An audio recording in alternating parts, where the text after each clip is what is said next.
Hi guys, just out here with Cardi B, Crazy Cardi.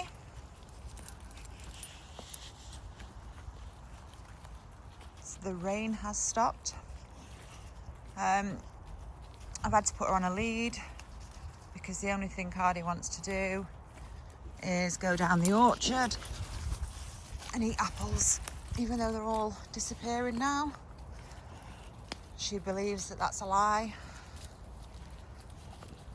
So she's on a lead this afternoon. Just wanted to do a little video on, I am all over with this camera, sorry. Just wanted to do a little video on the breed in general, when she catches up.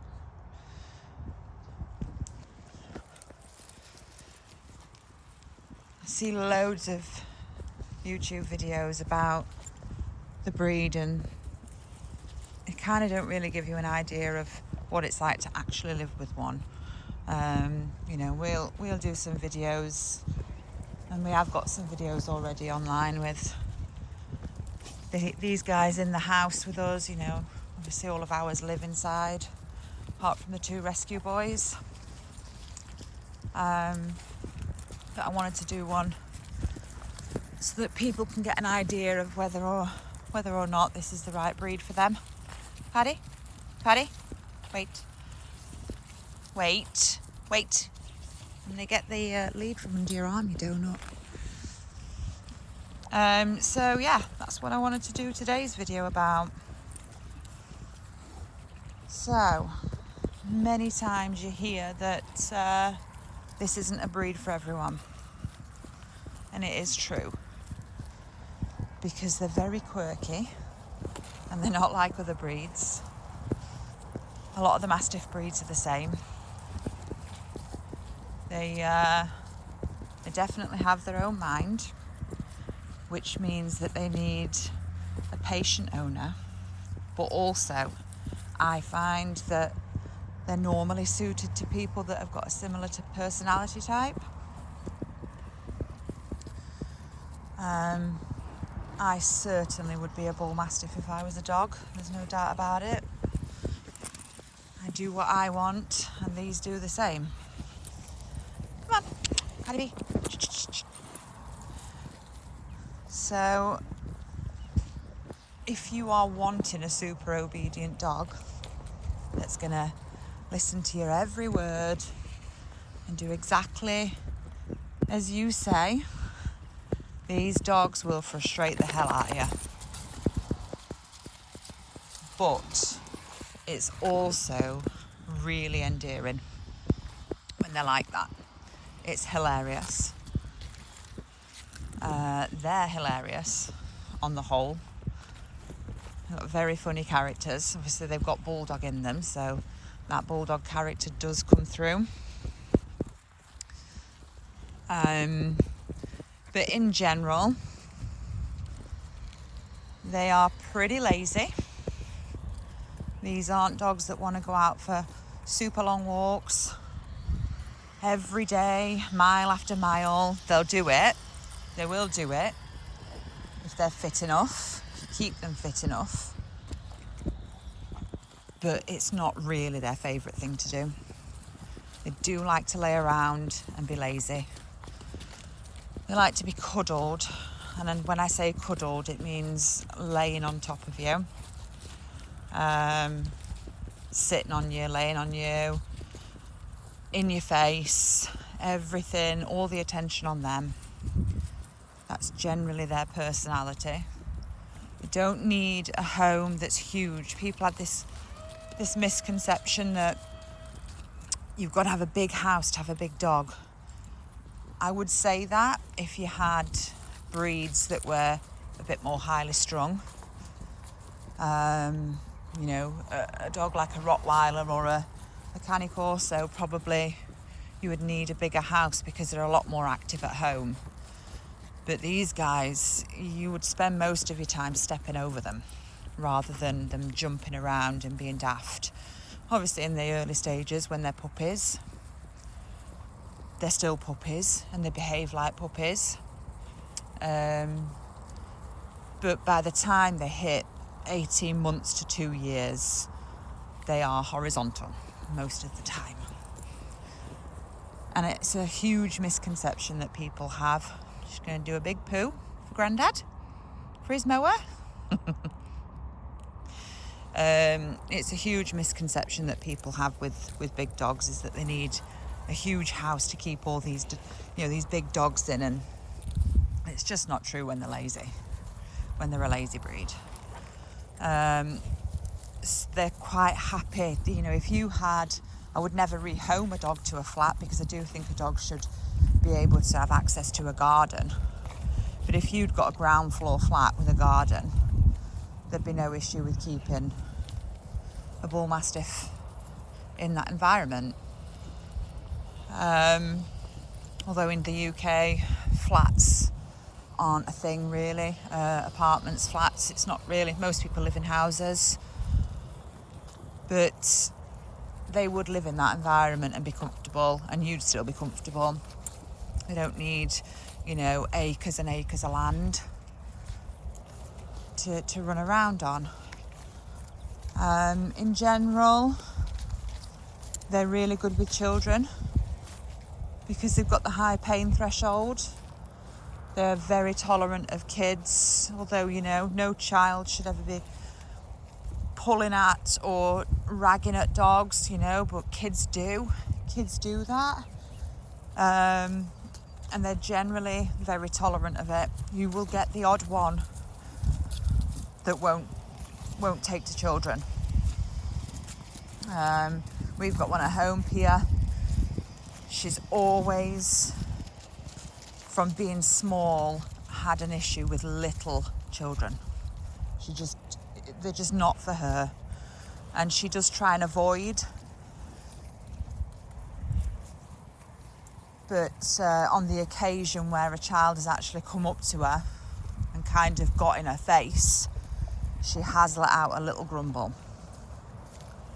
But the rest of ours, absolutely no issue with children. And we don't have children. But we do socialise them with kids from being really small in the litter. And I think that is essential. It's all the socialisation with any of these breeds.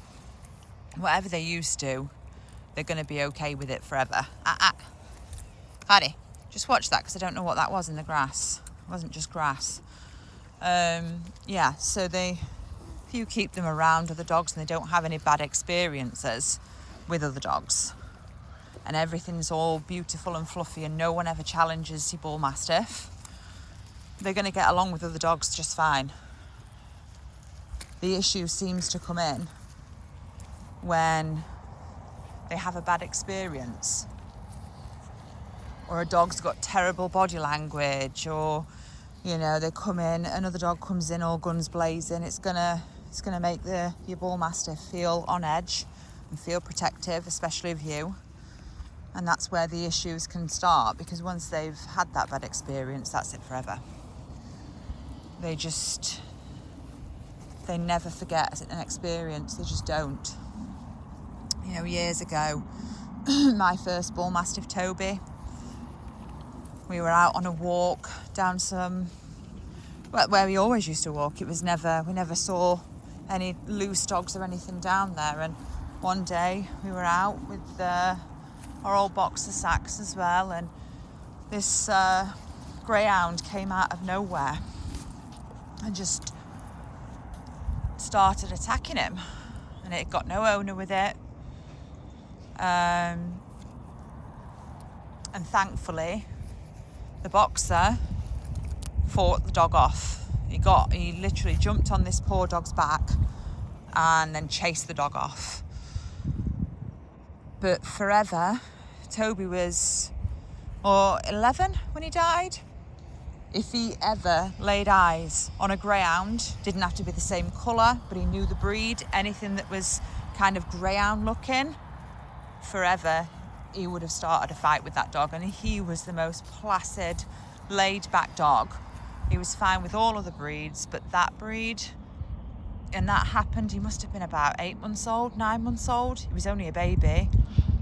And that was it, forever, till the day that he died.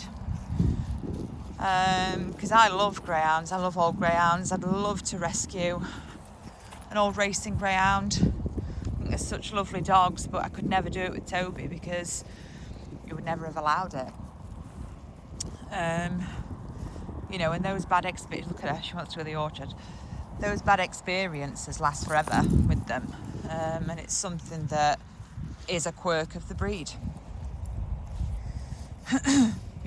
We've had dogs come into rescue where they've had a bad experience with children, and you could never rehome them with children again.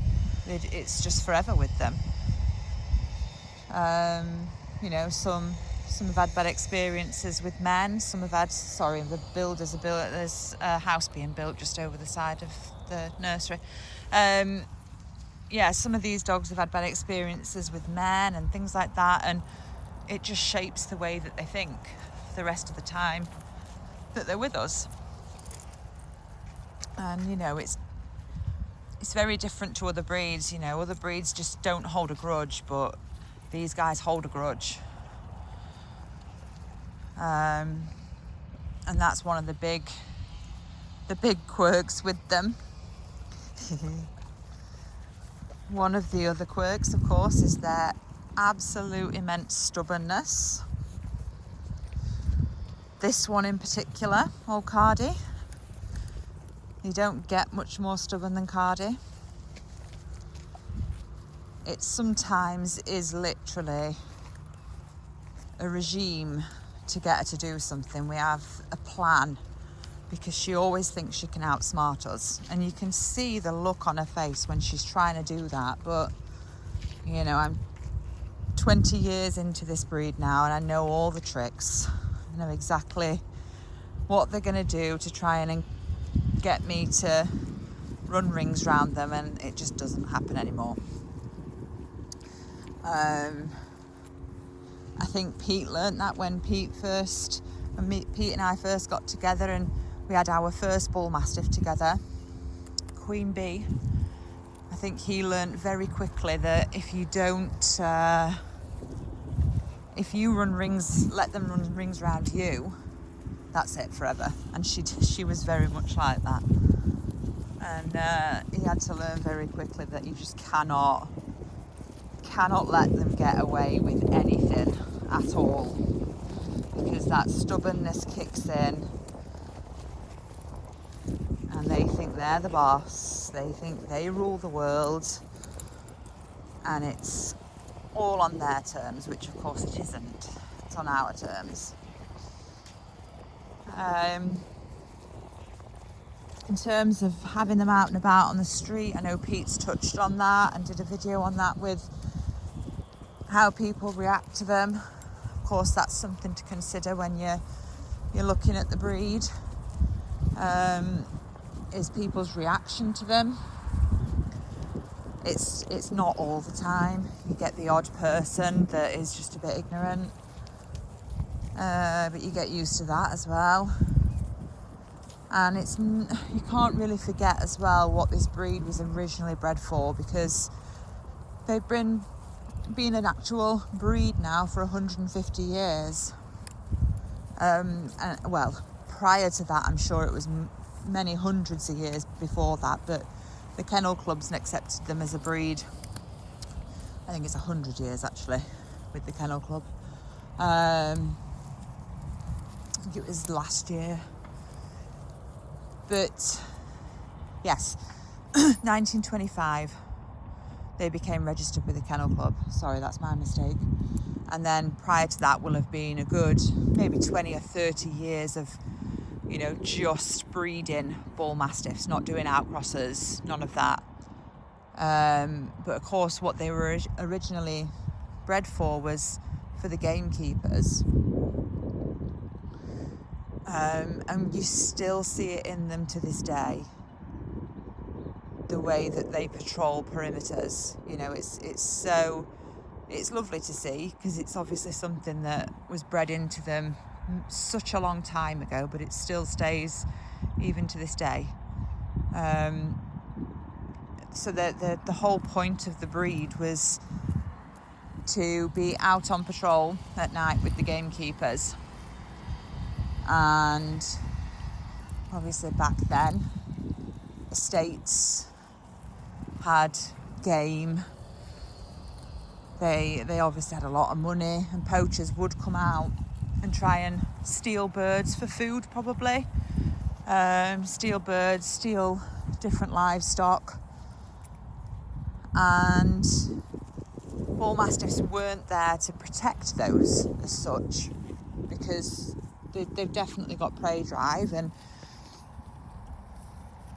it wasn't about protecting the birds or protecting the animals that were on the land. It was more about protecting the land. So they would be with the gamekeeper, and if something changed, even remotely, they would pick up on it and be able to tell that either somebody had been there that shouldn't have been there, that there was somebody there that shouldn't be there. It's a real sense in them. And this is where the whole thing comes from with them not liking change. Change to them means something's different, which makes them guard.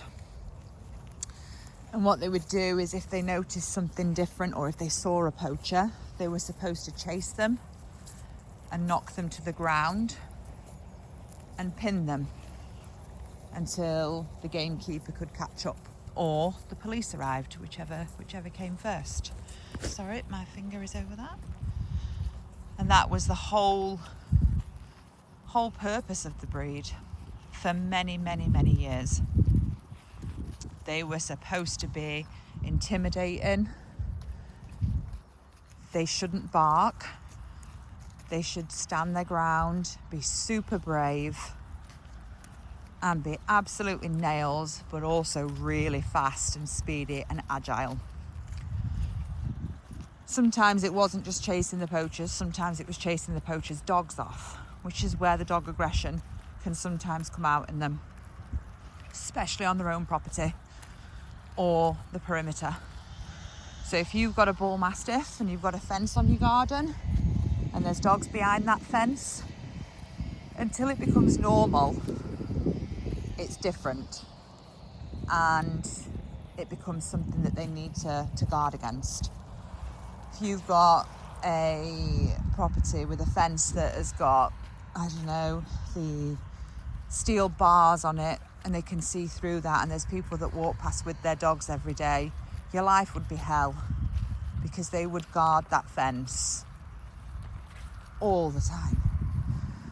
So you do need to make sure that any gardens are fully fenced, because they're going to guard the fence. It's their perimeter, and that's what they were. That's their DNA. That's what they were bred to do, is guard perimeters. If you sit a Bullmastiff in a field like this one, which has got a perimeter, within 10 minutes, anybody walks past that perimeter, they're going to guard it. And they're going to run over and stand staring at whoever is on the other side of it. May bark if they feel that there is a true threat. Or if somebody's like, oh, hello, doggy, you know, like people do when a dog's behind a gate, they probably would bark at them then. It's just part of the breed, and you either accept it or don't have one. It's as simple as that.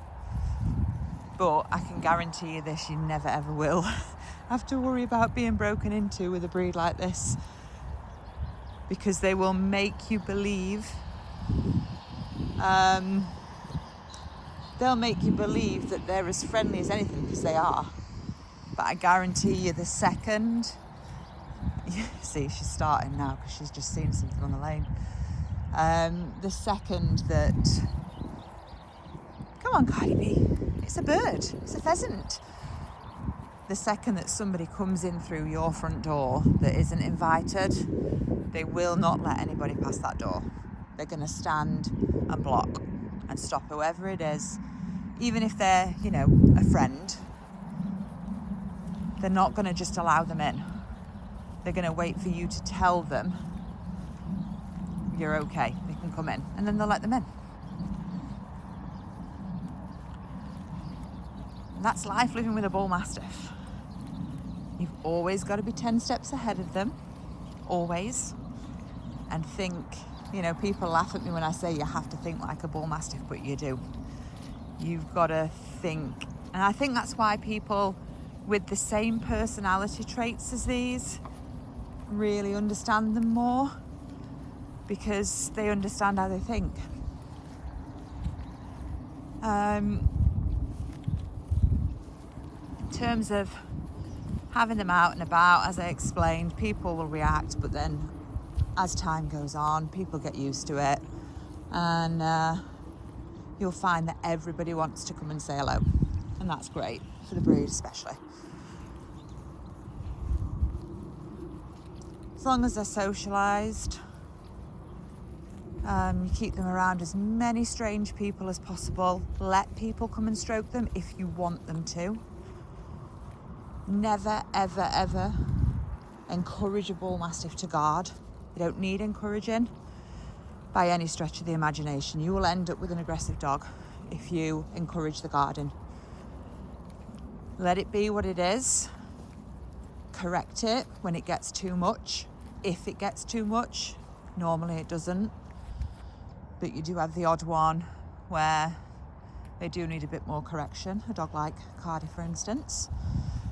Leave that. Cardi. See, Cardi. She just totally ignores you. But other than that, never, ever encourage these guys to guard any more than they do. They don't need to. Just the way that they look is enough. They don't need to be scaring people, and you'd end up with the police knocking on your door, because it is illegal for a dog to intimidate anybody.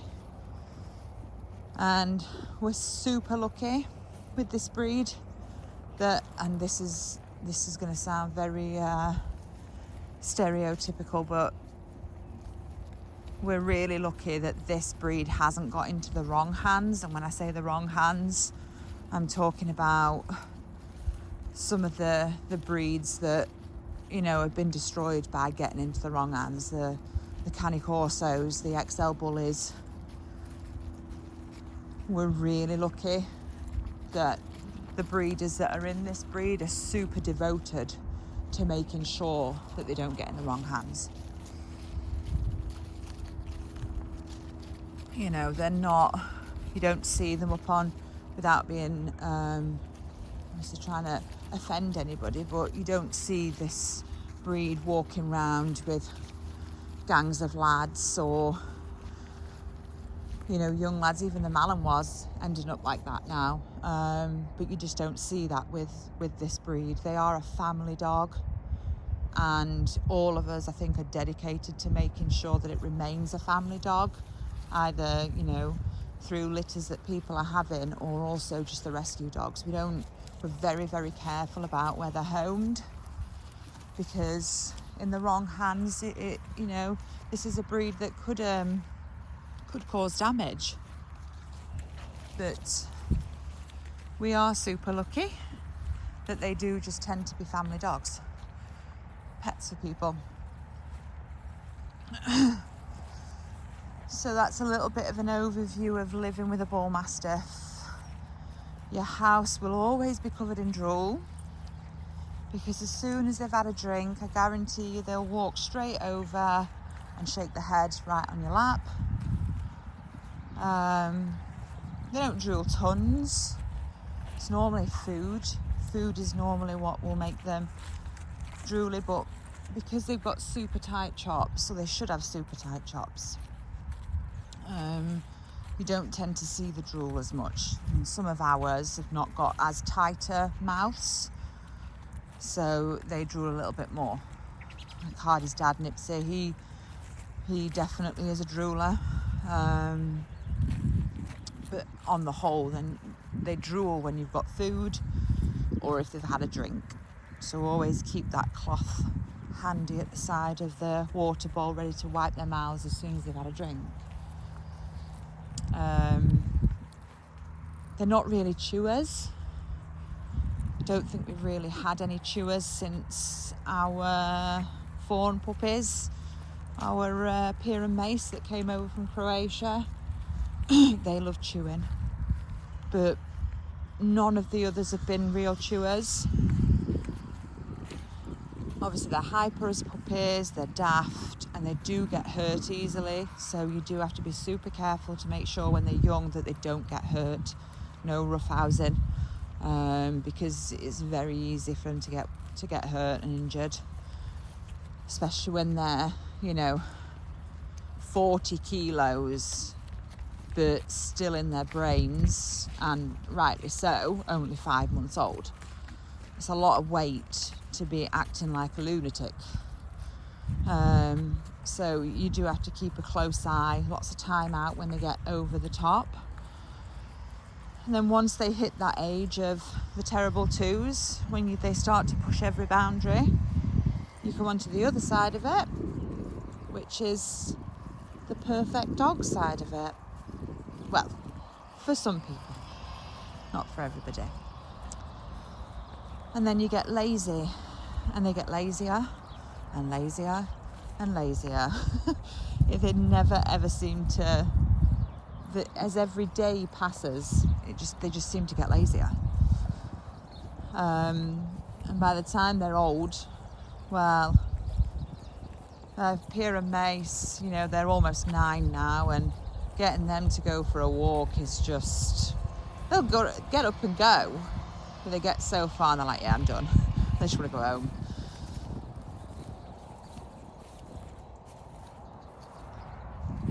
So yeah, a bit of an overview in general of this breed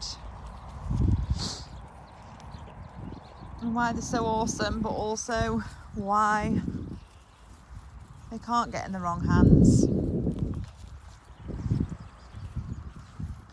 But we've had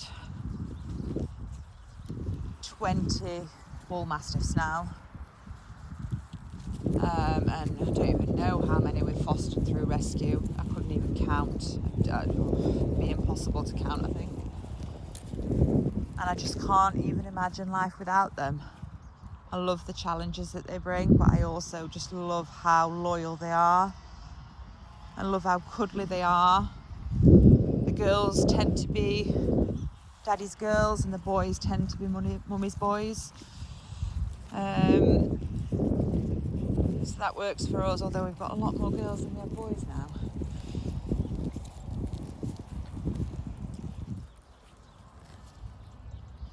And Cardi thinks she's a cow. Don't you, Cardi? Cardi Bebo.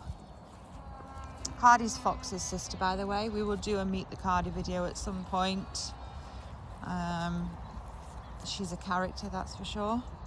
But she is sister of Foxy, daughter of Nelly and Nipsey. Oh, crazy Cardi. Anyway, guys, I'm gonna get off, get some of the other dogs over. Catch you later. Bye-bye.